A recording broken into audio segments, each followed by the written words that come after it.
সন্তানকে আগুনের মধ্যে জ্বালাইয়েন না, আগুনের মধ্যে জ্বালাইয়েন না।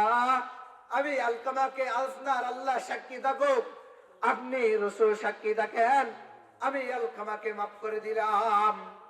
মাফ করে দিতে দেরি হইল, তখন আলকামা কলমা নসিব হয়ে গেল, লা ইলাহা ইল্লাল্লাহ, লা ইলাহা ইল্লাল্লাহু মুহাম্মাদুর রাসূলুল্লাহ সাল্লাল্লাহু আলাইহি ওয়াসাল্লাম।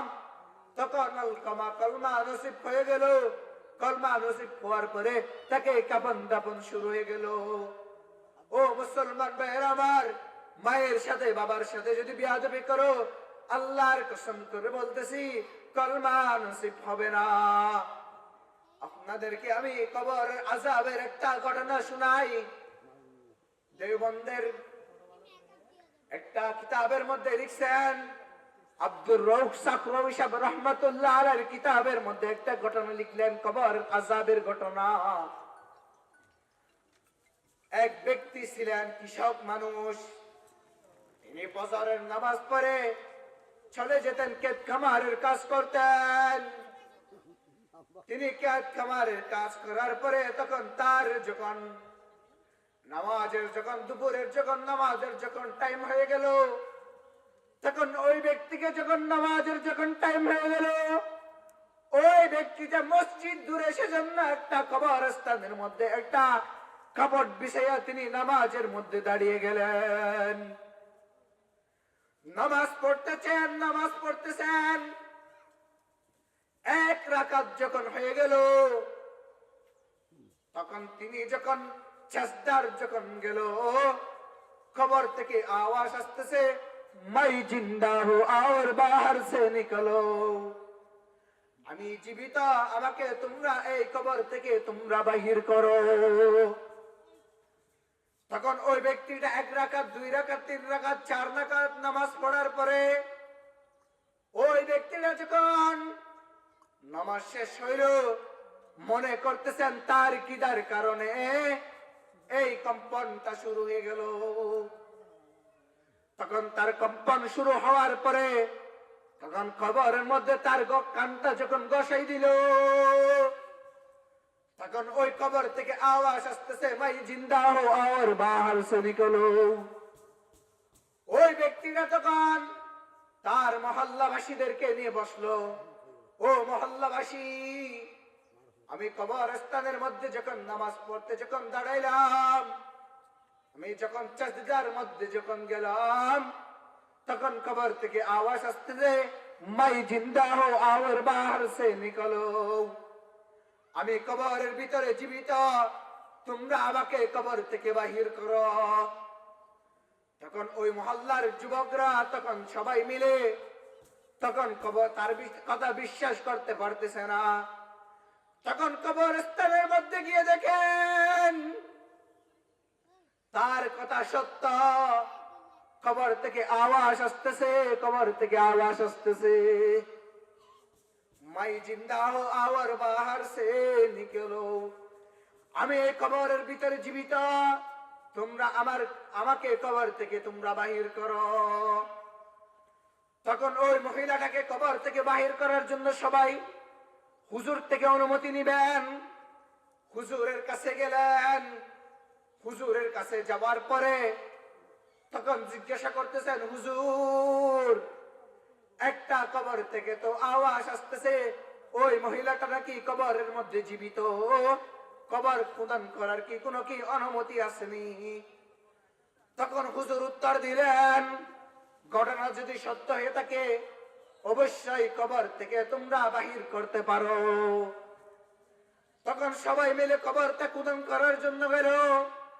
কবর খোদন করবে, তখন সবাই যখন কবরটা যখন খোদন করলো, তখন দেখতেছে কিছুদিন আগে যে মহিলাটাকে কবরের মধ্যে দিয়েছিল, ওই মহিলাটাকে কবর থেকে জীবিত অবস্থায় বাহির করতেছেন। ওই মহিলাটা বলতেছেন, ওই মহিলাটা যুবকদেরকে বলতেছেন, ও যুবকরা, তোমরা আমার সাথে কথা বলার তোমাদের কোনো কুওয়াত নাই, তোমরা তোমরা আমার জন্য কাপড়ের জন্য ব্যবস্থা করো, তোমরা আমার জন্য কাপড়ের জন্য ব্যবস্থা করো। ও একটা যুবক দৌড় দিয়ে তখন তার বাসা থেকে একজন কাপড় এনে দিল। কাপড় গুলা পরার পরে তখন ওই মহিলাটা বাসার মধ্যে চলে গেলেন। বাসার মধ্যে চলে যাওয়ার পর যুবকরা তার ওই মহিলার সাথে কথা বলার জন্য সবাই চাইতেছেন।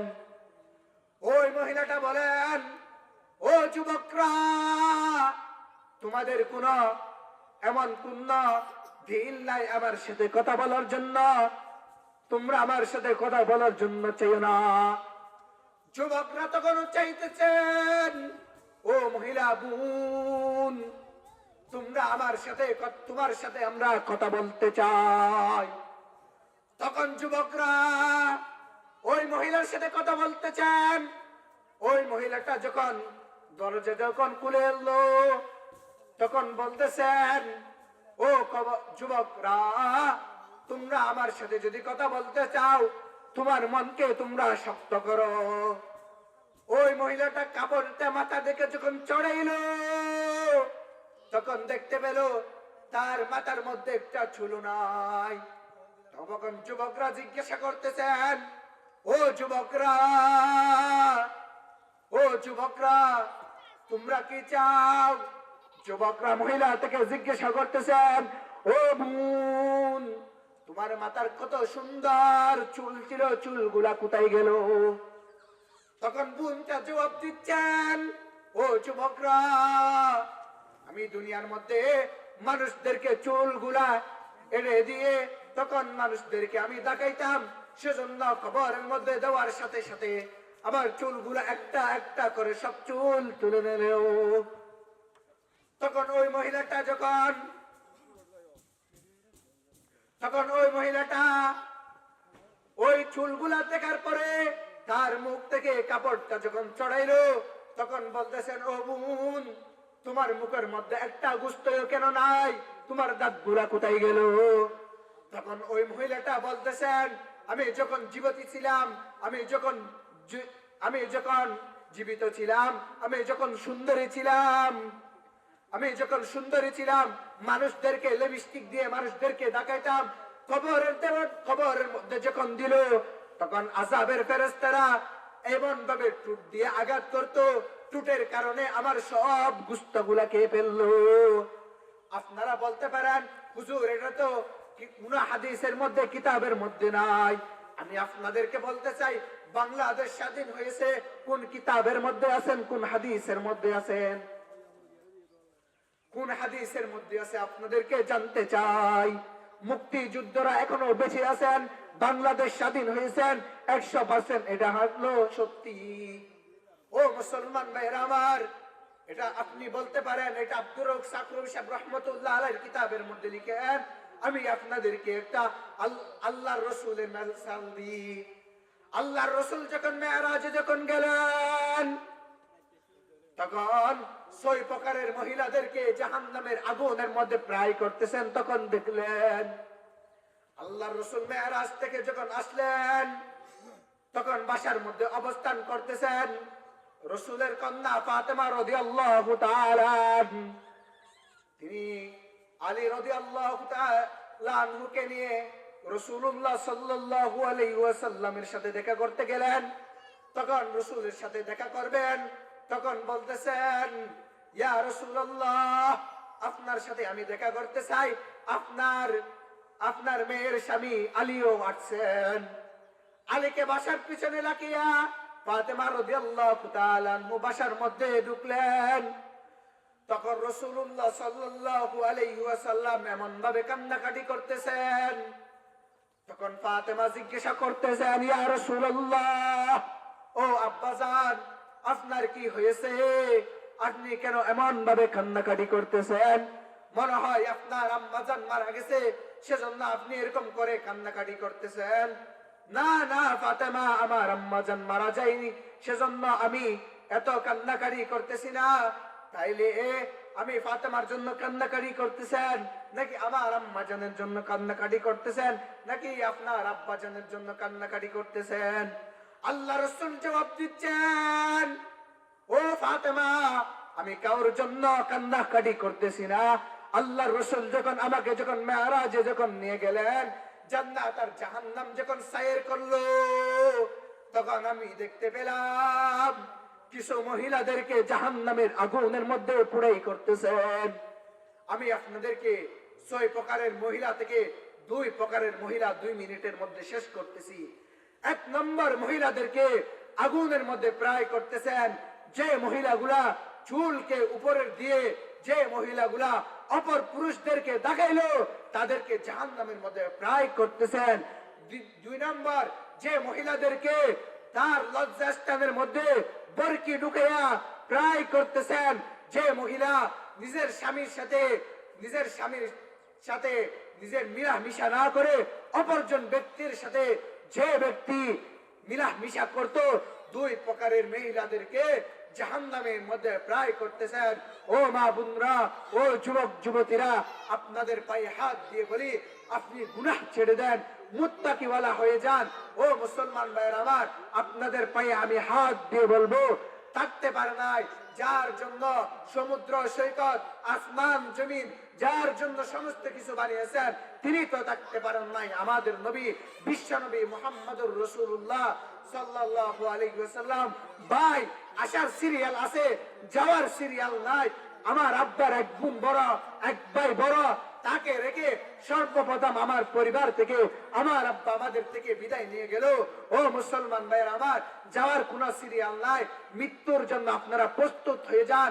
ও মুসলমান ভাইয়ের আমার, আপনার টাকা হইলে হজ করার জন্য বলেছেন, আপনার টাকা হইলে যাকাত দেওয়ার জন্য বলেছেন, আপনার গরিব হন ধনী হন, আল্লাহর রাস্তায় 5 ওয়াক্ত আপনাদের পায়ে হাত দিয়ে বলবো, ও যুবকরা, তোমরা তো জানো না, তুমি যখন সিজদা দাও, সুবহান রাব্বিয়াল আলা যখন বলো, আল্লাহকে যখন পবিত্র বলো, আল্লাহ তাআলা তোমার জীবনের সমস্ত গুনাহ মাফ করে দেয়।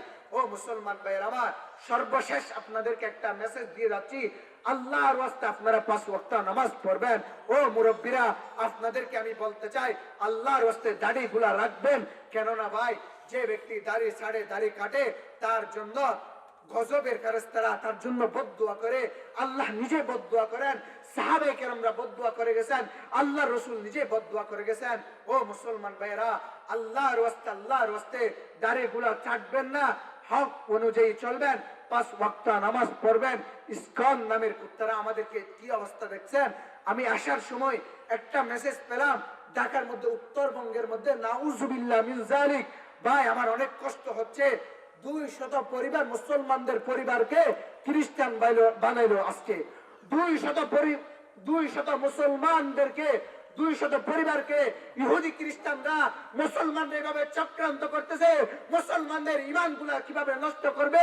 ও মুসলমান ভাইরা আমার, আমি আপনি যেরকম 5 ওয়াক্ত নামাজ পড়বো না, ততক্ষণ পর্যন্ত আবার আপনার ঈমানের মধ্যে দুর্বল হয়ে থাকবে।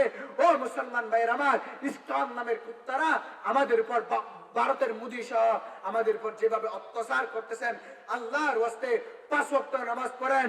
একদিন আমি কিন্তু অনেক সময় আপনাদের লস করতেছি ভাই, আপনাদের মূল্যবান সময়। অনেক হুজুর রাসূল আসছেন ভাই, আমি আপনাদেরকে একটা মেসেজ দেওয়ার জন্য চাই, ইহুদি খ্রিস্টানরা মুসলমানদেরকে, আলেমদেরকে 16 বছর ধরে যারা নির্যাতন করছেন, আমাদের মুশতাকুন নবী বলেছেন, তাকে কাফের নামের ঘোষণা দিয়েছেন, মুশকিন নামক ঘোষণা দিয়েছেন, কাফের নামক ঘোষণা দিয়েছেন। আমাদের শেখ হাসিনাকে তার সিলসিলা তো কাফেরদের, মুশরিকদের সিলসিলায়। ও মুসলমান ভাইয়ের আমার, 16 বছর ধরে মুসলমানদেরকে নির্যাতন করেছেন।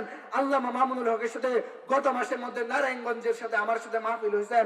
হুজুর বলেছেন, যাকে তিনি খানা দিতেন, যেরকম কুত্তাকে দিবে না, কুত্তা করে খানা খাবে না, হুজুর না খাবে, সেজন্য লাইটটা অফ করে দিত, যেহেতু আধারের মধ্যে খানা কি এটা কি রকম দেখা যায় না। ও মুসলমান ভাইয়ের আমার, আল্লাহর রাস্তা আপনাদের গায়ে আমি হাত দিয়ে বলবো, একদিন এক মুশরিক মসজিদের মধ্যে গিয়ে বলতেছেন, মসজিদের মধ্যে প্রতিদিন গিয়ে দাঁড়িয়ে থাকেন, হুজুর জিজ্ঞাসা করতেছেন, ও যুবক, তুমি এখানে কি, তুমি তো কাফের, তুমি এখানে কিসের জন্য আসছো? তখন বলতেছেন, হুজুর, আমি দেখতে আসছি ফজর আপনাদের জুমার মসজিদের মধ্যে জুমার দিন যেরকম মুসল্লি হয় সেরকম মুসল্লি হইতেছে নাকি না। আপনাদের যেদিন আপনাদের এই যে আপনাদের মসজিদের মধ্যে যেদিন জুমার যে আপনাদের সব বন্ধ হয়, আপনাদের যে মানুষ হয়, সেরকম যেদিন ফজরের নামাজের মধ্যে একবদ্ধ হবেন, সেরকম যেদিন মসজিদটা বড় হবে, আপনারা মনে করবেন আপনাদের ইসলামটা বিজয় হচ্ছে। সেজন্য আমি প্রতিদিন দেখতে আসি। আল্লাহর রাস্তায় আপনাদের শিকদার পাড়ার কক্সবাজারের মুসলমানদেরকে বলতেছি, আপনারা 5 ওয়াক্ত নামাজ পড়বেন, হক মজিন চলবেন, হালাল মজিন কানা খাইবেন। যা কথা বলেছি আল্লাহ আমাকে মাফ করুক, আমার গুনার কারণ আপনাদেরকে বুঝাইতে পারি নাই। যা কথা বলেছি নিজে আমল করব, আপনাদেরও আমল করার তৌফিক দান করুক। ওয়া আখিরু দাওয়ানা আলহামদুলিল্লাহি রাব্বিল আলামিন। আসসালামু আলাইকুম ওয়া রাহমাতুল্লাহি ওয়া বারাকাতুহু।